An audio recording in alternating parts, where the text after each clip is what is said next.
The same groups that have been telling us all about the dangers of vaccinations, how climate change is a hoax, and how the World Economic Forum is basically actually Spectre, have now seemingly latched on to the concept of 15-minute cities, which is an urban planning strategy that is still largely theoretical. Although Oxford City Council are trialling a very small part of this theory by diverting some traffic around the outside of the city centre. And this appears to have drawn quite a bit of controversy for those who caught that sort of thing. All of our favourite freedom fighters are here, latching onto this latest controversy, with the totally not disingenuous Piers Corbyn seizing onto this latest cause and making his feelings known at a protest against the traffic trial in Oxford. All this despite the fact that his alleged expertise comes in weather and climate change denial, or at least so claim these excellent leaflets I picked up recently. If one were being cynical, we might be inclined to believe that Piers Corbyn perhaps just enjoys the attention at these sort of things.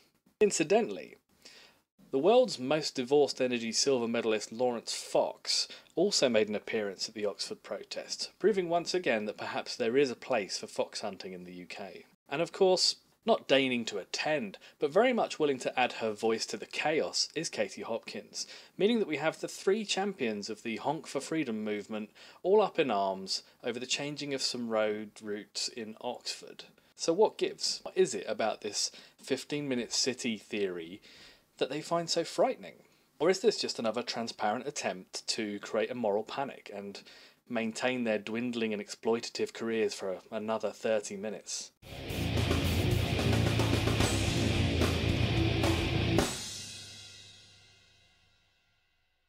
To Wikipedia. The 15-minute city is an urban planning concept in which most daily necessities and services such as work, shopping, education, healthcare and leisure can be easily reached by a 15-minute walk or bike ride from any point in the city. This approach aims to reduce car dependency, promote healthy and sustainable living, and improve the overall quality of life for city dwellers. Harrowing stuff. So why do some people think this is potentially a good thing? By having key services within a 15-minute walk or cycle, you're saving people time, you are reducing the need for cars, you are reimagining the best use of urban space, and you are making your city kinder and more friendly to those less mobile. Or to utilise this list from C40 Knowledge Hub, a 15-minute city could provide a boost to the local economy by virtue of there being more foot traffic in the area, a more equitable, inclusive city and stronger sense of community, utilising more public spaces for public interaction as opposed to just using them for roads and parking, better health and well-being. In a nicer environment, people are more inclined to walk, which is better for your health, it's less stressful than commuting, and leaves you with more time for family and friends. Lower transport emissions and better air quality, obviously helping fight climate change, and also allowing people to live happier and healthier lives. Carlo Moreno is one of the progenitors of the 15-minute city movement, in its modern form at least, and they identified 6 critical functions that a citizen should be able to fulfil within 15 minutes of walking or cycling from their home, those being access to housing, work, food, healthcare, education, culture and leisure.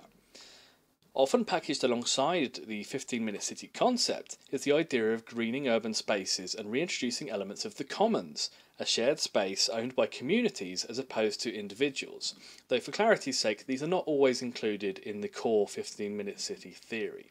The following cartoon is from Dave Walker of cyclingcartoons.com, and it breaks some of these elements down in a nice simple way. I think it's fair to say that there are some significant potential upsides to this theory. So let's have a quick look at the limitations and criticisms of 15-minute cities to see what we can understand about genuine concerns.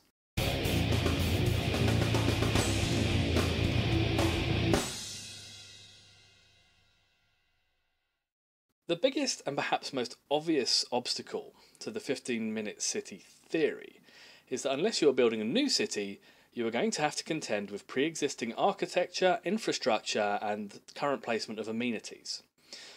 If you look at established cities with their older buildings and their distinct clusters of area types, it's difficult to imagine how you would efficiently instigate such a framework on top of all that. The levels of disruption, the costs and the complexity of the task make it seem near Herculean, in fact.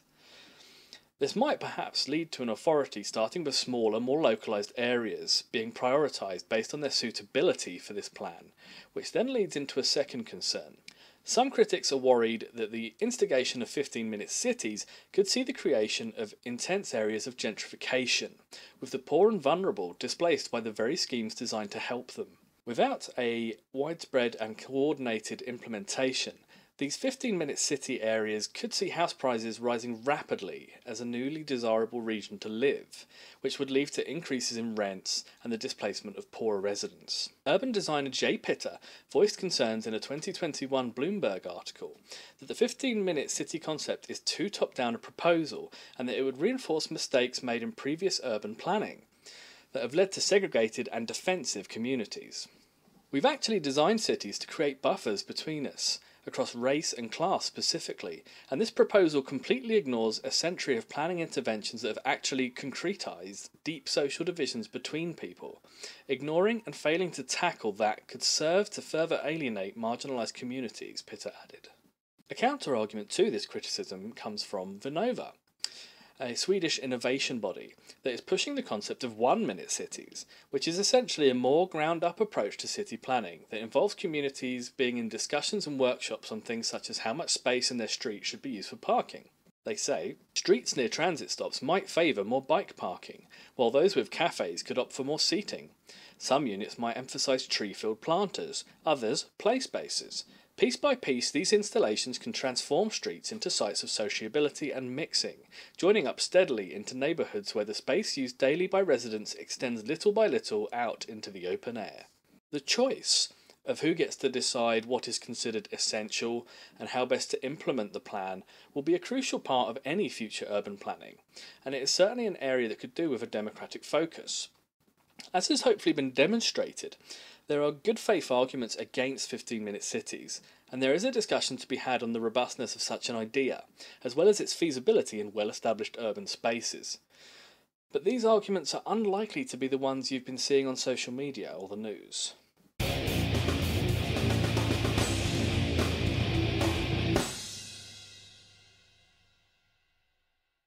The personalities that are circling this topic are largely familiar ones, whether they be failed London mayoral candidate Laurence Fox, failed media personality Katie Hopkins, Tory rent-a-quote Nick Fletcher, or the world's second most famous Corbyn, Piers. Across this motley selection of excited critics, we have a pipeline that validates the latest theories from the Honk for Freedom conspiracists that are responsible for the horrendous graphic design behind that leaflet I showed earlier, with causes ranging from climate change denial to resisting vaccinations to digital IDs being the next great evil.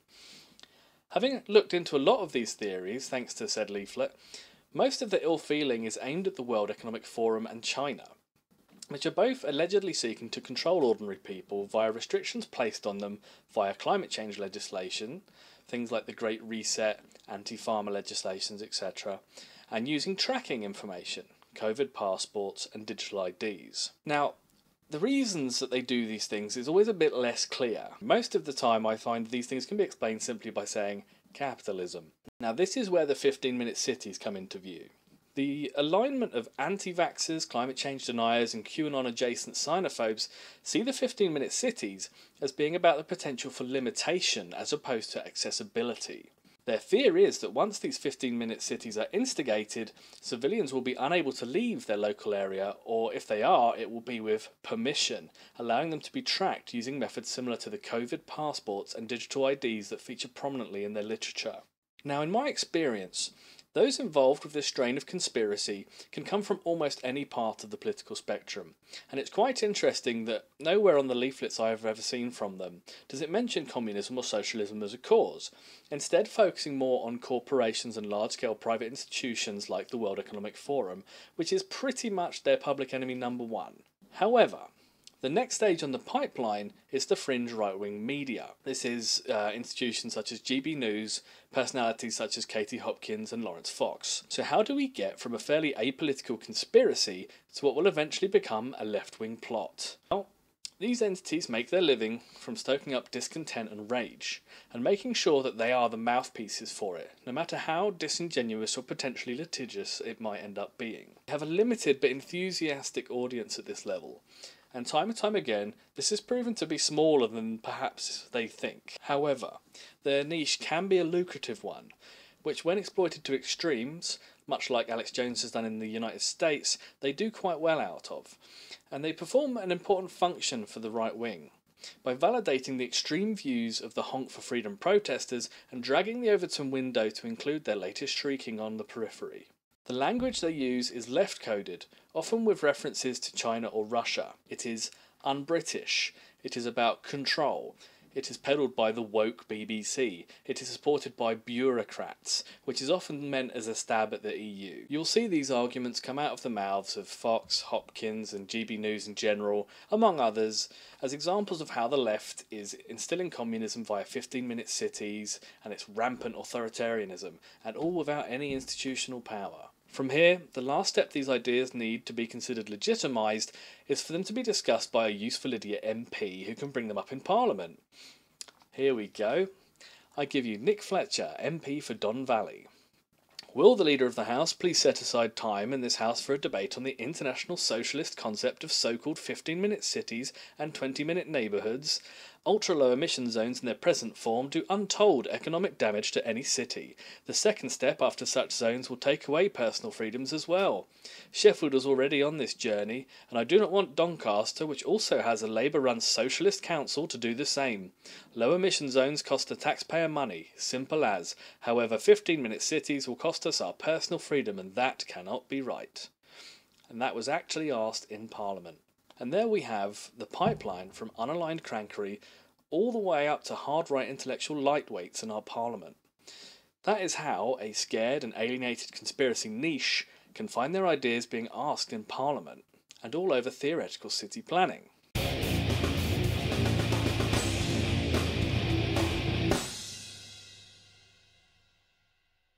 So, is a 15-minute city a Stalinist vision of a walled micro-city with restricted movement and digital retina scans required just to leave your street? Or is it instead a slightly optimistic approach to creating a more sustainable, accessible and people-orientated urban space? I suppose ultimately it depends on who you get to implement it, but I think this is a case of an increasingly alienated minority of people that are seeing dangers in all the wrong places. It doesn't then take much for the aforementioned grift pipeline to take effect and escalate the issue to ludicrous extremes, and before you know it, changes to Oxford's traffic flow are being likened to the Hunger Games by the worst people you know. Just remember that the people most concerned with this are probably genuinely scared of some of these theories, whereas the ones making the leaflets, doing the interviews and making the speeches are the true dangers, as they are simply acting as Pied Pipers to genuinely alienated people. So yeah, 15-minute cities, they're probably okay. If done well and with the involvement of the communities that they will affect, they should be fine. And as far as I know, as somebody I would consider to be fairly left-wing, nobody's told me about any communist subplot to stop people going to the beach. So, as you were, I suppose. Thank you for watching this hastily assembled collection of jokes, quotes and thoughts on 15-minute cities. It is a fascinating topic, as is the modern conspiracy movement as well, to be fair, which is something I might have to do some more on at some point. If you enjoyed the video, please do give it a like, tell your friends about it and subscribe for more content. Otherwise, take care, look after each other and be good. See you soon.